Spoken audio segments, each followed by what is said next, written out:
Hi everyone, it's Victoria with Candles by Victoria. I just wanted to come on and say hi today, and I thought I'd tell you all a little story. I've gotten questions, especially since I've been on YouTube, on how I started in the candle business. I get this question a lot. So I thought I'd kind of just let you know about my story. I've got on my message board a whole write-up that I wrote up about it, but a lot of you don't go there, and so I just thought I'd do this video and let you guys know. It's Tuesday afternoon, and we're done working for the day. And if I look tired, it's because I am. Last week kicked our butts, but we're caught up. We're back to normal turnaround time, so yay for all that. Anyway, so let's just start with, oh my gosh, where do I start? Okay, well, let me just tell you that I've always been the kind of person that I knew I was going to own my own business. I've kind of known that, my whole adult life. I didn't know what I was going to do, but I knew I was at some point going to own my own business. When Chelsea was about a year old, I moved next door to my best friend now, Sam. And I drugged that poor girl everywhere. We had a cleaning business together called Married Maids. We painted crafts. We did all kinds of stuff. I was always thinking of some way that we were going to have this business together. And even prior to that, I did fingernails for years, and I worked in salons for years. And then I took the business when I had Melissa, my oldest daughter, to my home, and I was doing nails out of my house. So I guess that was really kind of like my first business. Anyway, I guess about 1997 or so, I was at a garage sale and I bought a computer. An old 360, I think that's what it was. It was really, really old, and it was my very first computer. I'd never been on computers before. I brought it home, I plugged it in, and I was fascinated. I just could not believe that you could go on the internet. I actually got internet on this thing. I couldn't believe you could go on the internet and you could just find all these things. And you could go to these chat rooms and talk to these people, and somehow I made my way to a chat room. I didn't know anything. I didn't know how to copy and paste. I didn't know how to work the computer. I was just but I wanted to know everything. So I met a few people, and some people helped me and got me, going in the right direction on how to use the computer. And pretty quick after I got the computer and I started piling all this stuff on it, downloading all this stuff on it, I blew it up pretty quick. It just wasn't big enough. And I was in a panic. Matt and I, at the time, were a young married couple, and we had little kids, and we were really broke. And I was like, oh my God, what am I going to do without a computer? And he's like, don't worry, don't worry. So we went to Rent-A-Center, and we got one of those rent-to-own computers. I think it had, it might have been earlier than 97, because I think it had Windows 95 on it. I mean, I'm going back. Anyway, so I got my very first real computer, and I came home and I just stayed on this thing all the time. I wanted to know how to do everything. And at some point during that first year, I decided I wanted to build websites. And I had gotten this nickname in a chat room from somebody when I very first started, online, and they called me What a Gal. And so I started this website called What a Gal's World. And this thing was huge. It was this massive website. I built it. I was so fascinated with how I could write this HTML. Back then, there was no HTML builders. I learned how to write HTML, write it, And I was fascinated how I could put all this stuff together, all these codes together, and I could get this stuff to come up on my screen and look beautiful. And this What a Gal's World website was huge, huge. There were so many pages to it. It was just all about my life and my poems and stuff that I wrote, and just graphics that I loved. It was just huge. And my friends would see it in the chat rooms, and other people would see it, and they'd start asking me to make them websites. So I kind of on the side started doing websites, and I would charge a little bit of money for them. And then pretty quick I got bored, and then I started messing around with the graphics, and I started making my own graphics, and that was a whole nother thing that I did for a long time. And then I guess one day I was surfing around on the internet, and I was looking for a candle, a good candle. And I don't know if I typed in candles or how exactly it happened, but I ended up on this candle message board. I can't even remember what it's called now. But anyway, I ended up there. And I started reading, and I was like, oh my gosh, this is so cool. I knew I could make a better candle. You know, I was like, these candles that I buy they don't smell, you know, they don't burn right. You know, I spent all this money and stuff. I think at the time, Home Interiors was like my favorite candle, the Spice Apple Pie.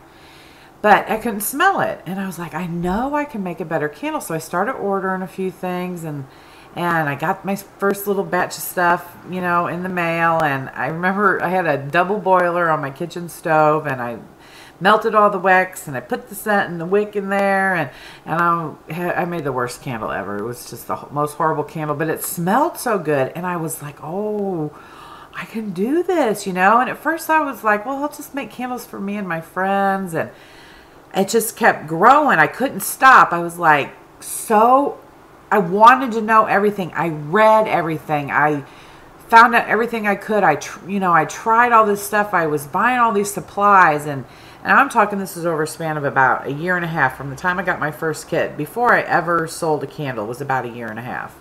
And I started giving these candles out to my friends and family, and, you know, I started getting feedback on them, and we'd burn them ourselves, and I'd say, oh no, that's not working, you know, it's doing this, it's doing that, it can't do this, it's got to burn this way, you know. And I was so picky about everything. And then I would get like a base wax and add additives to it and make my own blend. I mean, I was just so passionate about it. I thought about it 24/7, and I tested and I read and I did all this stuff. And finally, after about a year and a half, after so much feedback from my friends and family, and after I finally came up with a candle that I was like really proud of, I was thinking, you know, I could build my own website. I've got this knowledge behind me. I'll build my own website. I'll do my own graphics. And I kind of had this whole thought in my head of what I wanted my website to look like. I wanted it to be warm and comforting and inviting and homey, and, you know, just how a candle makes you feel. And I wanted, when people came to the website, to feel the love that I poured into every single candle. I wanted them to feel that when they were at the website. I wanted them to have the full experience. I knew that buying a candle online, you know, trying to sell a candle online was going to be a tricky prospect because you can't smell it. And, you know, to be able to sell you something that you can't smell and you got to take my word for it, I've got to be really descriptive and really good at what I do. So I set out to create something great. I mean, I didn't want to be just okay. I wanted it to be great. And I guess this website had probably been up about 6 months, maybe 8 months, before I got my very first order that wasn't a family member, that wasn't a friend. It was an actual customer from, I think they were from the West Coast, or the East Coast. I'm sorry. I think they're from the East Coast somewhere. I don't even remember what state now. But I remember that first order came in. I'm going to tell you, I was like jumping out of my chair. I was like, oh my God, man, I got an order. I was so excited. I couldn't believe that somebody had found my website and somebody had ordered a candle from me that I didn't know. And from there, it just grew. It was like a snowball effect. It just kept growing, and I continued to make what I was doing better. I'm never satisfied. To this day, after almost 12 years, I'm never satisfied. If I find there's something I can do better, trust me, I'm going to do it. We test constantly, and I'm getting way ahead of the story here, but I'm not lax. Just because it's been 12 years, I've been doing this for 12 years, I don't stop. I didn't stop at what I made 12 years ago and have not improved upon it. It just gets better. But anyway, so I got that first order, and that just made me, want to do more. And the orders really just were trickling in. And I was spending a ton of money on, testing. I was still testing stuff on fragrances, on making candles. I would take stuff to shows, and I might make 50 or 60 cases of candles and take them to a show, and maybe only sell 40 of those cases, and I just have a closet full of candles, and all this money sitting there. And like I said, we were young. Our kids were young. Melissa was probably in 7th grade when I started this, and Chelsea wasn't even in school. And no, Chelsea was about 6, I think. And and Melissa was like in 7th grade. Chelsea might have been a little bit younger. But anyway, they were little, and we were broke, and we were living on one income. And I felt guilty. I felt so guilty. I'd cry. I can't tell you how many times I'd cry to Matt and say, I'm going to quit. I'm not doing this anymore. I'm taking the money out of our kids' mouths. I'm putting it in this business, hoping it's going to turn into something, but we're struggling. And he kept telling me, don't give up. I remember this one night I went in the room and he was laying there watching, on his hand watching TV, and I was just bawling, and I'm like, I'm done. I can't do this anymore. I feel so selfish. I'm taken away from us. And he said, don't give up. You are going to be great at this. Don't give up. And I didn't. I mean, I'm stubborn, and I didn't give up, and I just kept plugging away. And slowly but surely, more and more orders started coming in, and I was networking with a lot of other websites and building links and getting people to my website, because you can put a website out there, but it's like finding a needle in the haystack. Unless they find you, they're not going to order from you. So I was doing all this networking, and I was trying to drive business to the website, and just gradually over time it started building, and it got to the point where our kitchen cabinets, I would take dishes out and put fragrances in the cabinets, and the girls would come home from school and make themselves a sandwich and lay their bread on the counter, and they'd say, Mom, my sandwich tastes like set, and they'd help pack orders when they came home from school, and they'd help clip trim wicks, and Matt would help pack, and we had boxes, just in our living room that were getting ready to go to the post office the next day. And it got to the point where, my family was like, we want our kitchen back.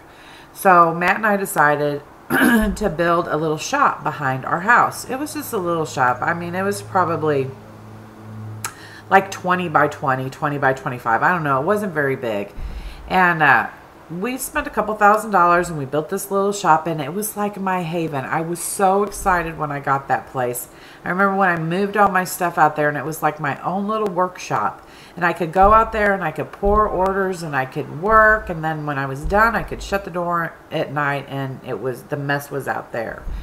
It didn't have any heater. It didn't have heat. It only had a window unit. So in the summer, I was great, but in the winter time, I remember the first Christmas I was out there. At this time, it was still a one-woman show. And Matt was working full-time. The girls were in school. And I would literally get up that Christmas season, I remember, like at 4 o'clock in the morning. And I'd put my gloves on that I'd cut the fingers out of. And I put a stocking cap on my head. And I'd truck on out there to my shop. And I had like a little space heater.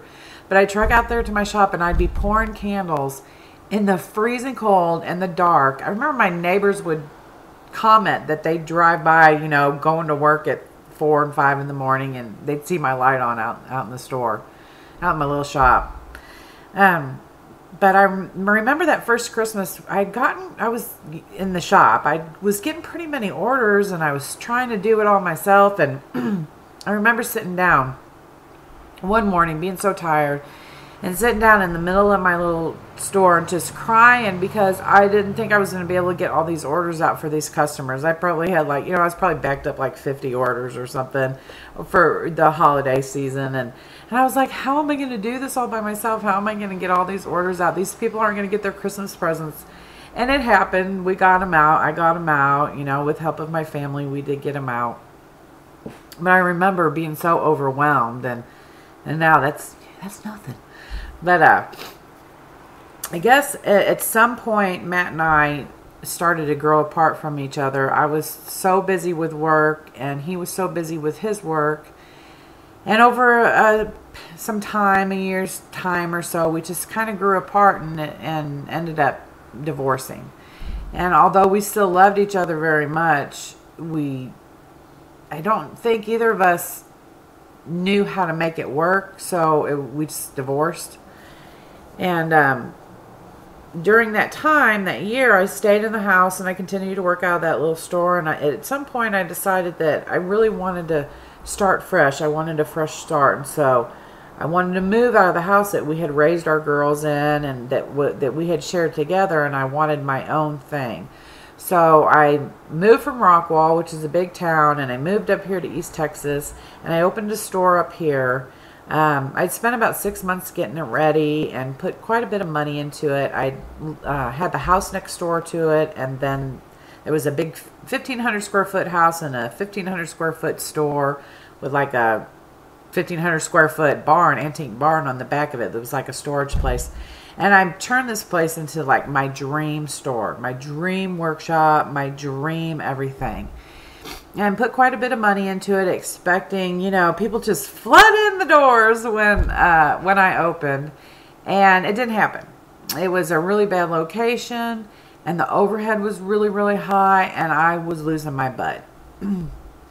And it came to the point where I was either going to lose I had to do something really, really drastic, or I was fixing to lose my business that I'd worked so hard for. And I wasn't about to let that happen. So whatever it took, I was going to save it. And my mom called me one day and she said, there's a little place for rent in Van. She said, why don't you go over and look at it? The rent is really cheap. And when I'm talking cheap, I'm talking like $600 a month, girls. This was for the whole entire building, a place for me to live and a place for me to work out of, which was about a quarter of what I was paying at the other place, between my overhead and everything else. So I came over here and looked at it, and it was really cute and really quaint. It had been a coffee shop at one time, so all that stuff was in here. But I could see the potential, and I could see that there was a place for me to work. There was a place for Chelsea and I to live. And we could stay here, and I could refocus on what Candles by Victoria started, and that was an online business. And I could recommit myself and refocus myself and get serious again about what I loved and save my business. So I sold everything. I had a huge house full of furniture and a huge store with stuff in it, and I had a garage sale, and I sold everything except for the bare necessities, because I knew we were going to be living basically in one room here. And Chelsea, there wasn't a wall for Chelsea's room. I did put one up for her so she could have some privacy, but basically we were going to live in one room, and I had a whole bunch of stuff and no place to put it, so I sold it. And I think I ended up making about $4,000 on that garage sale. And at about that time, Matt and I started really reconnecting. And he had always been there for me no matter what. And I needed somebody to help me move. And he was right there. And it was the week after Christmas and before New Year's that I started to move in here. And it rained that whole entire week. And Matt and I and Chelsea moved everything, our house and our store, what was left that I didn't sell, over to here in that weekend. I'm surprised we didn't catch pneumonia because it was raining, it was cold, but Matt was there for me, and it kind of started a whole nother spark between he and I. And so that was 3 years ago. Well, I've been here. This is the start of my 4th year that I've been here. I really just intended on being here for a very short time, maybe 2 years at the most, to get back on my feet, to like I said, refocus and get excited again about what I was doing, and just recommit myself to my business. And all I wanted to do was work and sleep, so it didn't matter if we were just living in one room. I just was so focused on the business that it didn't matter to me. Anyway, so Matt and I kind of started dating again, and then he moved in, and that's all history. We're all back together and everything's great. So, but yeah, after about 2 years, I really started to fall in love with Van, and I was like, maybe I might think about staying here. It's a cute little town, and You know, this building could be fixed up. It could be nice. And the woman that I was leasing it from had mentioned to me that she would consider selling it. And so a year ago this month, I bought the building. And then that's why Matt and I, you know, we've recently did some remodel, and, you know, we've been, for 3 years, we lived in here like we've been camping. And so we're trying to make it more homey and more comfortable for us after all this time, because we do spend a lot of time here.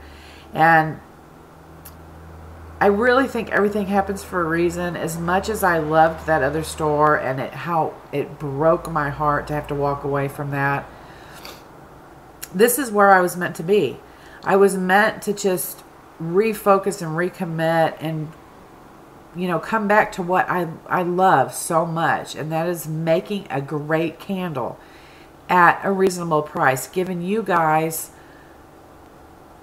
what you deserve when you buy a candle. Something that smells great, something that burns great, and something that is hand poured with love. And trust me, every single candle that leaves here has my entire heart poured inside of it. It really does. I love what I do. I'm passionate about what I do. And 12 years later, I think I'm more passionate today than I was the day I started.